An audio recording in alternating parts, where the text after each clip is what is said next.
एक राजा अपने राज्य से एक लंबी यात्रा पे निकलता है तो सारे गांव वाले उन्हें पानी के जहाज तक छोड़ने आते हैं। तो राजा जैसे ही पानी के जहाज पर चढ़ता है तो उसके गांव का एक आदमी उनके पास आता है और उनसे कहता है कि राजा साहब, जब आप जंगल से होते हुए जाएंगे तब आपको जंगल में 2 फुट का आदमी मिलेगा और वो आदमी आपसे लड़ने के लिए चैलेंज करेगा, तो आप उसे जान से मारे बिना आगे मत बढ़ना।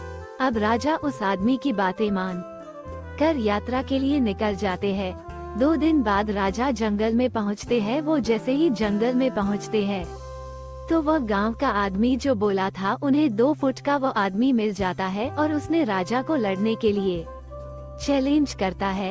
अब राजा उस 2 फुट आदमी से लड़ने के लिए तैयार हो गए और लड़ाई शुरू कर दी। थोड़ी ही देर में लड़ाई खत्म हुई और राजा जीत गया, लेकिन जब उसको जान से मारने की बारी आई तो राजा ने कहा, इस 2 फुट के आदमी को मारने में कैसी महानता।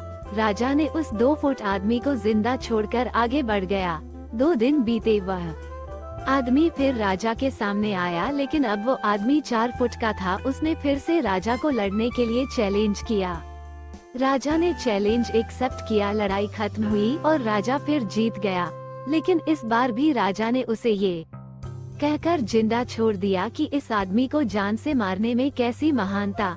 2 दिन बीते, वो आदमी फिर के राजा के सामने आया, लेकिन अब वो आदमी 6 फुट का हो गया था। उसने फिर से राजा को लड़ने के लिए चैलेंज किया। फिर लड़ाई शुरू हुई, फिर राजा जीत गया, लेकिन इस बार भी राजा ने उसे जिंदा छोड़ दिया।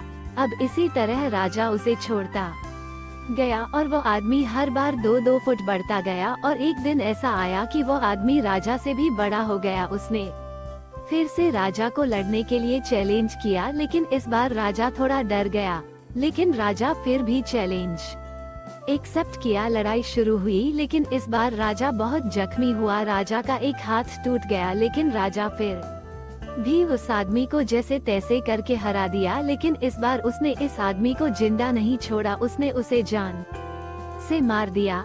अब आप मुझे बताइए, महानता किस में है। जब उस राजा को ये बोला गया था कि तुम्हें जंगल में तुम्हें 2 फुट का आदमी मिलेगा जिसे जान से खत्म किए बिना आगे मत बढ़ना, फिर भी राजा ने उसे महानता दिखते हुए उस आदमी को जिंदा छोड़ता गया, जो कि आगे उसे बहुत भारी पड़ा और अपना एक हाथ भी गंवाना पड़ा। तो अब मैं आपसे कह रही हूँ कि आपकी जिंदगी में कितनी भी छोटी से छोटी प्रॉब्लम आए, उसे खत्म किए बिना आगे मत बढ़ना, क्योंकि कल को वही छोटी प्रॉब्लम आपके सामने बहुत बड़ी बनकर आ जाएगी और इन छोटी छोटी प्रॉब्लम को सॉल्व करने से आपको एक्सपीरियंस होता है और बाद में आपकी जिंदगी में कितनी भी बड़ी प्रॉब्लम क्यों ना आ जाए, आप उसे भी बड़े आराम से सॉल्व करके आगे बढ़ जाना।